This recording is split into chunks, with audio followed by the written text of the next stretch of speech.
शुभेंदु शेखर अवस्थी जी जुड़ गए हैं, साथ ही हमारे साथ कांग्रेस राष्ट्रीय प्रवक्ता कुलदीप यादव जी जुड़ गए हैं। सबसे पहले आप दोनों का ही बहुत बहुत स्वागत है टीवी 100 के साथ जुड़ने के लिए। धन्यवाद। सबसे पहले कुलदीप जी, मेरा सवाल आपसे कि हल्द्वानी से जो तस्वीरें सामने आई, जो भयावह मंजर देखने को मिला, जिस तरह से हिंसा भड़की, आखिर जिम्मेदार कौन सर? देखिए, जिम्मेदार आज बीजेपी सरकार है और इनकी डबल इंजन की सरकार। चाहे मणिपुर आप देख लीजिए, चाहे उत्तराखंड देख लीजिए, उत्तर प्रदेश देख लीजिए, ये जो लोकतंत्र की हत्या कर रहे हैं, बुलडोजर नीति अपना रहे हैं। देखिए, ये भारत भूमि है। इस भारत भूमि ने हमेशा अंग्रेजों को, मुगलों को पछाड़ने का काम किया है और इसी भारत भूमि पे आज ये हिटलर शाही की जो सरकार मोदी सरकार कर रही है, सरकारी जमीन पे अगर वहां पे अगर जनता है तो उसको कार्रवाई कानून के तरीके से करना चाहिए। जो बुलडोजर नीति है, ये कहीं ना कहीं जनता के बीच में आक्रोश है और जनता को, ये सरकार जो है मुस्लिम समाज को हमेशा दबाने की कोशिश कर रही है, सिर्फ वोट बैंकिंग के लिए, जो कि नफरत की राजनीति है बीजेपी की जो है, ये ज्यादा दिन तक चलने वाली नहीं है। लेकिन समाज को दबाने की कोशिश की जा रही है। हमारे जो शहीद हमारे पुलिसकर्मी है, जो हमारे लोकतंत्र की ताकत है, जो हमारे लोकतंत्र की रक्षा करते हैं, उनका भी ये बलिदान लेने में पीछे नहीं हटते हैं। ये बीजेपी की कुलदीप जी, जो ये घटना हुई, इसकी निंदा ना करके आप कह रहे हैं मुस्लिम समाज को दबाने की कोशिश की जा रही है। ऐसा क्यों लगता है आपको? किस वजह से आप ये कह रहे हैं कि मुस्लिम समाज को दबाया जा रहा है? देखिए, बात ये नहीं है कि पहले हमारी कांग्रेस की नीतियां ये रही है कि हिंदू, मुस्लिम, सिख, ईसाई हम वतन हम नाम है, जो करे इनको जुदा मजहब नहीं इल्जाम है। और यही इल्जाम बीजेपी बार बार करती है। ये निंदा है, दुखदाई है। इससे पूरे देश आज तकलीफ में है, हमें भी तकलीफ है। लेकिन ये बात जो है अभी सरकार जो कर रही है, उत्तराखंड की सरकार जो नीतियां अपना रही है, बुलडोजर नीतियां, उत्तर प्रदेश के योगी आदित्यनाथ, ये इंसाफ नहीं है, राम राज्य नहीं है, ये राम का आदर्श नहीं है। राम का आदर्श है न्याय। किसी भी धर्म का हो, किसी भी जाति का हो, ऊंच है नीच है, उसका सम्मान होना चाहिए, उसके हक को मिलना चाहिए।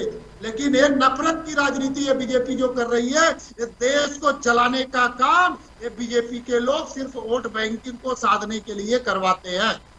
कुलदीप जी, ठीक है, जवाब ले लेते हैं शुभेंदु शेखर जी से। लेकिन ये जो बुलडोजर की राजनीति आपने कहा, इस पे वापस आऊंगी मैं आपके पास। शुभेंदु जी आरोप लगा रहे हैं कुलदीप जी की बीजेपी जो है भारत को जलाने का काम कर रही है, एक तरह से राजनीति भड़काने का काम कर रही है। शुभेंदु जी जवाब दीजिए। और साथ ही जिस तरह से हल्द्वानी में जो तस्वीरें आई, आपको नहीं लगता कि prevention is better than cure? अब जो सीएम धामी वहां पे पहुंचे, ग्राउंड जीरो पर जो पुलिसकर्मी घायल थे उनका हालचाल जाना, क्या इससे पहले कुछ कदम उठाए जा सकते थे और स्थिति ही ये उत्पन्न ना होती तो ज्यादा बेहतर होता? सबसे पहले जो कांग्रेस के प्रवक्ता ने जवाब दिया है, तो इनको मैं बता दूं कि 70 सालों से जिस तरीके से तुष्टीकरण करके एक विशेष समुदाय के, एक विशेष धर्म के, और जो ज्यादातर लोग भारत के नहीं हैं, रोहिंग्या को बसाने का काम यदि किसी ने कहा है और किया जी।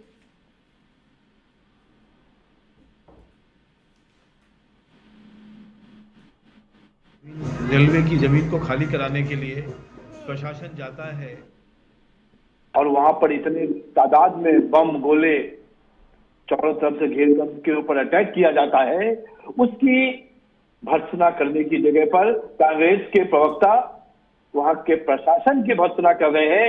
हमको बड़ी शर्म आता है और ऐसी शर्म में कांग्रेस अपनी शर्म भी भूल गई है। जिसने ये सब समस्याओं का जो स्टार्ट किया, हल्द्वानी में कोई एक दिन में इतने लोग बस नहीं गए होंगे आके, इनकी सरकार थी, इन्होंने बसाया वोट पॉलिटिक्स के कारण। आज जब उनको हटाया जा रहा है, तो चाहे कोई क्यों ना हो, यदि कोर्ट का ऑर्डर है तो प्रशासन उसको हटाएगा। जी जी। और उस हटाने में जो यदि और प्रशासन में पुलिस के लोगों के ऊपर अटैक हुआ, महिलाओं के ऊपर अटैक हुआ। शुभेंदु जी, आपकी बात मैं समझ गई। जो आप कह रहे हैं कि अगर कोर्ट का ऑर्डर है तो प्रशासन जो है, प्रशासन का हक है कि वो उस जमीन को खाली कराए। लेकिन सर सवाल ये था कि अगर जो ये इसके बाद जिस तरह से हिंसा भड़की, उसके बाद जो कदम उठाए गए, क्या वो प्रिकॉशंस पहले लिए जा सकते थे? जिस तरह से अगर आप कभी भी, अमूमन क्या होता है जब ऐसी कार्रवाई होनी होती है, ध्वस्तीकरण होना होता है, तो पहले उस एरिया की डेमोग्राफी देखी जाती है, डेंसिटी देखी जाती है कि जो लोग हैं वो कितने डेंस वो इलाका है, और उस अकॉर्डिंग वहां पे जो प्रशासन का जो बल था, जो पुलिस फोर्स थी, वो उतनी उसके अकॉर्डिंग तैनात नहीं थी। ये आरोप लग रहे हैं कि प्रशासन की तैयारियां पूरी नहीं थी। पिछले 1 साल से प्रशासन कोशिश कर रहा है कि यहां पर इस तरीके को खाली कराया जाए। कांग्रेस के नेता वहां बैठ जाते हैं प्रशासन के आगे, आम आदमी पार्टी के लोग पहुंचे थे कि ये खाली ना किया जाए। ये राजनीति कर रहे हैं। प्रशासन और कोर्ट के आदेश के ऊपर जब पिछली बार कम से कम 8 या 9 बार प्रशासन वहां पहुंचा है, तब इन्होंने वहां आकर राजनीति की है कि इनको ना हटाया जाए। जिन्होंने बसाया है, जिन्होंने जीवन भर तुष्टीकरण किया है, वो आज उनके संरक्षण में खड़े हुए हैं, और चाहे वो कितने भी गुंडे हों। मैं आपको आपके जानकारी से बता देना चाहता हूं, आपके चैनल पे बता देना चाहता हूं कि जब बुलडोजर चलेगा तो ये जो कांग्रेसी नेता है ना, वहां पे खड़े होकर राजनीति कर रहे हैं, वो दिखाई नहीं देंगे।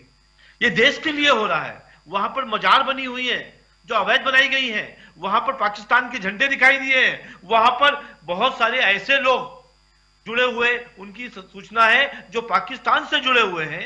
यदि उनके सपोर्ट में कांग्रेस खड़ा होता है तो हमको लगता है कि इससे ज्यादा कांग्रेस का कैरेक्टर कभी नहीं खराब हो सकता जो अब हुआ है। शुभेंदु जी, कुलदीप जी, जो आप कह रहे थे कि बुलडोजर चलाना जो है वो खराब है, कहीं ना कहीं आप मुझे एक चीज बताइए, अगर गुंडे माफियाओं पर, उनके घरों पर बुलडोजर चलता है तो उसमें गलत क्या है? सबसे पहले आपकी प्रश्न जायज है। पहली बात तो हमें भी अच्छा लगेगा, देश को भी अच्छा लगेगा कि किसी गुंडे के घर पे अगर बुलडोजर चलाया जाए, उसकी संपत्ति को ध्वस्त किया जाए, तो ये देश को भी सुंदर लगेगा। लेकिन किसी की आस्था को अगर ध्वस्त किया जाए तो देश को भी सुंदर नहीं लगेगा। 100 साल से वहां पे मजार है और वो सरकारी जमीन है, और वहां पे जिस प्रकार से किसी धर्म को विशेष टारगेट किया जा रहा है, तो सिर्फ वोट बैंकिंग साधने की बात की जा रही है। अभी इन्होंने कहा कि ये भारतीय जनता पार्टी लोग हित की नीतियां करती है। अभी सदन के अंदर माननीय प्रधानमंत्री मोदी जी ने एक बहुत बढ़िया स्पीच दिया था कि अगर पैर में कांटा चुभता है तो हाथ फटाक से निकालने का काम करता है। मैं पूछना चाहता हूं बीजेपी के प्रवक्ता जी से कि जब मणिपुर 100 दिन तक जलता रहा, आपके बीरेंद्र सिंह मुख्यमंत्री ऐसे क्यों परला झाड़ के भागे कि ऐसे हजारों घटनाएं यहाँ पे घटती है? और आज उत्तर प्रदेश हो, उत्तराखंड हो, और जहां पे भी बीजेपी राज्य सरकारें हैं, तो वहां पे बुलडोजर नीतियां चलाकर और हमारे नेताओं को खरीदने का काम करते हैं। और अगर जो नेता अपना ईमान नहीं बेचता है, उसके ऊपर ईडी और सीबीआई की जांच करवाते हैं। बीजेपी में इतने भ्रष्ट नेता हैं, उनके घर पे कब बुलडोजर चल। कुलदीप जी, मुझे एक चीज बताइए, अगर बुलडोजर चल रहा है, आपने जो कहा कि आस्था की जगहों पर आस्था, किसी की आस्था के साथ खिलवाड़ हो रहा है, खिलवाड़ कैसे? अगर वो सरकारी भूमि है, जो वो जगह है बनमुलपुरा का इलाका, वो नजुल भूमि थी, अगर उस इलाके में अवैध तरीके से कुछ चीज बनी है, चाहे वो मदरसा हो, चाहे वो मंदिर हो, उस पर अगर कार्रवाई हो रही है, उसको आप गलत कैसे बोल सकते हैं? कांग्रेस आज कोर्ट से ऊपर हो गई, मतलब कोर्ट का ऑर्डर था, न्यायालय का ऑर्डर था, उसके बाद ही उत्तराखंड में ऐसी कार्रवाई हो रही है। आप ये बोलना चाहते हैं कि कांग्रेस आज कोर्ट से ऊपर है? मैं ये नहीं बोलना चाहता हूं कि कांग्रेस कोर्ट के ऊपर है। मैं ये बोलना चाहता हूं जो हमारे संविधान के रक्षक, हमारे पुलिस कर्मियों के कंधे पे बंदूक रखकर ये बीजेपी के लोग जो काला खेला खेल रहे हैं, ये निंदनीय है। और वहां पे विशेष को टारगेट कर रहे हैं। एग्जाम्पल के तौर पे अगर कोई मुस्लिम समाज का युवक है, उसको जबरन फंसाया जाता है, और वही अगर हिंदू समाज का, उसको बचाने का काम है। सरकार डबल नीतियां जो अपना रही है, राम के आदर्श पे चलने का काम कर रही है। इस नीतियों का मैं खंडन करता हूं। मैं कोर्ट के आदेशों का उल्लंघन नहीं कर रहा हूं। कांग्रेस सदा संविधान के मर्यादा को रखती है और सदैव रखने का काम करेगी। आप पे आऊंगी मैं वापस, एक बार शुभेंदु जी से जवाब ले लेते हैं। शुभेंदु जी, सवाल यही उठ रहा है कि प्रशासन ने सही कदम नहीं उठाए। ये जो कदम उठाए जाने थे, जो एहतियात, जो प्रिकॉशंस बरतने जाने थे, वो हुआ नहीं। कहीं ना कहीं प्रशासन की चूक इस पूरे मामले में दिख रही है। शुभेंदु जी, देखिए, प्रशासन अपनी पूरी जो रिक्वायरमेंट के साथ वहां गया था, जिस गली में उनको जाने दिया गया और फिर पीछे से रोककर उसके ऊपर अटैक कर दिया गया, इस तरीके की अचानक अटैक जो हुआ उसके कारण ये सब गड़बड़ हुई, परंतु उसको कंट्रोल किया गया।